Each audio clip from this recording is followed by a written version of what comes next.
It's Katrina. Number 10. Awesomeburg Ship. The Awesomeburg ship was discovered inside a burial mound at the Awesomeburg farm in Norway.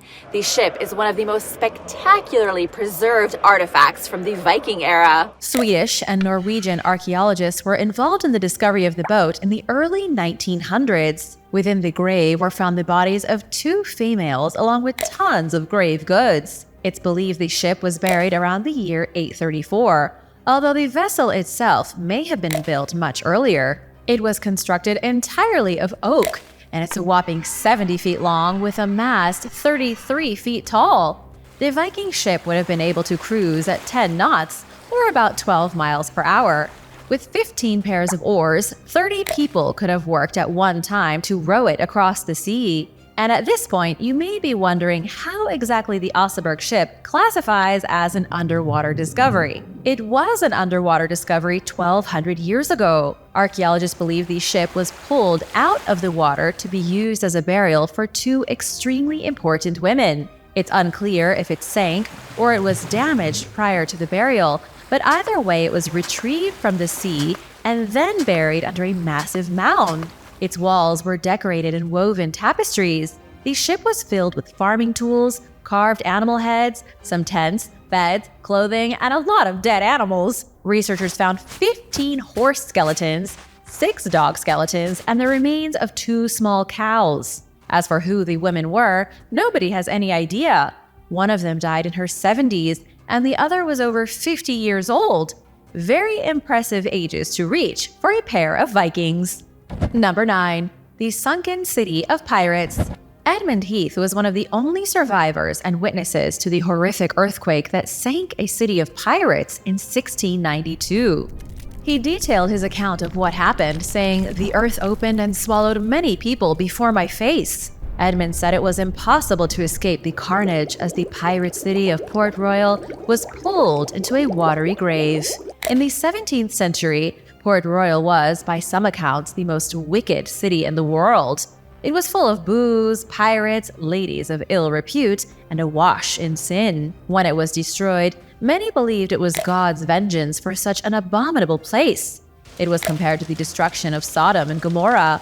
Port Royal had, by the late 1600s, become one of the largest European cities in the world, even though it was located on the coast of Jamaica. It was also home to the most inscrutable people imaginable. Pirates had their bases here, many made their living from trading slaves, and slaves worked at the plantations. On June 7, 1692, a 7.5 magnitude earthquake struck. The city experienced instant liquefaction. What this means is that it was sucked into the ground as the ground became like quicksand.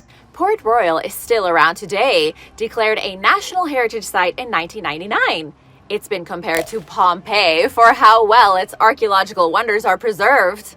All of it's under the water. The drowned city is just a few feet away from the Jamaican shoreline. Maybe you've seen it. And now for number 8. But first, it's shout-out time. I want to give a big thank you to J Boogie ENT and Christine for supporting this channel. Be sure to subscribe if you haven't already for more videos about mysterious underwater discoveries. Number 8. The Underwater Pyramid. In 2013, a report came out of Portugal saying a massive underwater pyramid was discovered in the Azores.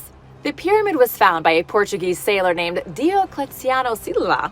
Silva claimed he ended a yacht trip in the Atlantic near the Azores Islands when he picked up a strange signal on his radar. He followed the signal to its origin, and there, an estimated 30 feet beneath the clear surface of the ocean, was the tip of a pyramid. All we have is the sailor's word for the discovery. He said he saw a perfectly artificial structure rising out of the depths. He estimated the structure to be at least 200 feet high. This was a big deal, big enough for the Portuguese Navy Hydrographic Institute to get involved. Silva claimed the pyramid belonged to the mythical Atlantis, hidden between São Miguel Island and Terceira Island. Geologists say Silva is being dramatic. The conclusion of the investigation from the Portuguese Navy was that Mr. Silva's sonar equipment wasn't very good. His equipment made a volcanic hill look like a pyramid, and then his eyes deceived him. The general consensus now is that the tip of the pyramid he saw is just the tip of an underwater mountain. However, there is still a raging debate over what's hidden underneath the Azores. seamounts, or evidence of Atlantis. Number 7. Villa Epiquen. Villa Epiquen is a small town in Buenos Aires province, Argentina, that spent the last 25 years underwater. The area rose to prominence in 1821 as an exclusive spa called Lake Epiquen. It was the most fashionable destination for Argentinians who could afford the luxury. But it also became attractive to people suffering from skin diseases. The highly mineralized waters of the Epiquen Lagoon, where the spa was opened, were said to have healing properties similar to the Dead Sea in Israel. The luxury spa soon found itself with a town attached to it. By the 1920s, Villa Epiquen was home to about 1,500 residents. They catered to the vacation goers who flocked to the area from the capital. The good times lasted until 1985. On November 6th, an extreme weather event caused the nearby dam to burst. 33 feet of salt water poured into the city and completely flooded it. In the beginning, people waited on the roofs, assuming the water would go down. But it never did. Not until 2009. It only took a few days for the place to become a ghost town, and now the ruins are too horrendous for people to move back. Except for one man. Pablo Novak was born in 1930, and he returned to his hometown Villa Epiquen, but he was the only one to do it. Number 6. The Lost UFO. A submerged UFO may have just been spotted thanks to satellite images on Google Earth. The object in question was found at the very bottom of the Pacific Ocean. Online researcher by the name of Scott shared the discovery with his followers on YouTube and gave specific details about what he found. Scott says he was browsing Google Earth, looking at the ocean off the coast of Peru, when he came across an anomaly. The anomaly looked suspiciously like a circular spacecraft that landed on the floor of the ocean and never took off again. It's located 461 miles from Nazca, which itself is rumored to have a long history with extraterrestrial visitors. Many have speculated that the legendary Nazca lines were made for extraterrestrial travelers. That's why the massive geoglyphs can only truly be seen from the sky. The object is 5 miles wide, pretty huge for any kind of craft. These satellite images don't show any signs of metal. It's only a blue circle at the bottom of the ocean. Scott insists the object is evidence of alien life. Scientists haven't started to speculate on it yet, but many scientists are dismissing the discovery as nothing but a circular formation. Something that's perfectly natural. What do you think about Scott's discovery? Let me know in the comments. Number 5. Nuestra Señora de Atocha. Nuestra Señora de Atocha, or Our Lady of Atocha in English, was a Spanish galleon that sank off the Florida Keys during a hurricane in 1622. The ship is famous today because of its cargo. When it sank, the galleon was loaded with an unimaginable amount of wealth: gems, gold, raw copper, plenty of tobacco, and indigo. The treasure had been loaded at ports in Cartagena and Portobello, which are located in modern Colombia and Panama. Then the ship was on its way back to Spain with the goods. However, its heavy armor and many guns didn't protect it from Mother Nature. It was destroyed in the storm, and all that treasure sank to the bottom of the sea. Over 300 years later, in 1985, American treasure hunters came across the wreckage. It was a massive debacle because the venture was taken to court by the state of Florida. The state claimed Treasure Salvers Incorporated, the group behind the fine, had to give them at least 25% of the treasure. The treasure hunters fought the state and after 8 years were awarded sole custody of the goods. This wasn't a paltry victory. Some of this stuff is worth a significant amount of money. One of the antiques, an emerald ring, was found in 2011 and appraised at $500,000. And that was only one emerald. Nuestra Señora de Atocha is in the Guinness Book of World Records as the most valuable shipwreck ever found. In approximate weights, the ship contained 40 tons of gold and silver, along with 71 pounds of emeralds. Number 4. New discoveries in Bari. Bari was a Roman resort town in the 1st century BC. It continued to function as a resort paradise for the wealthiest and most prominent members of Roman society up until the day it sank.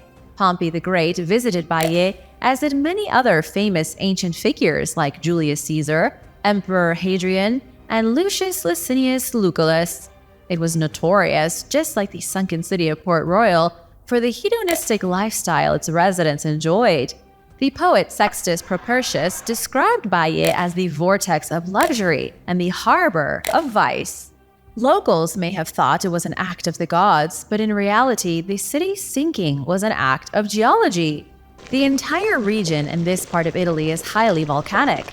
In fact, the Romans believed Vulcan, the god of fire, lived here because there were so many active volcanoes. When volcanic activity started up in earnest around the 3rd or 4th century, the geology shifted, the peninsula dipped into the ocean, and the town of Bari was submerged.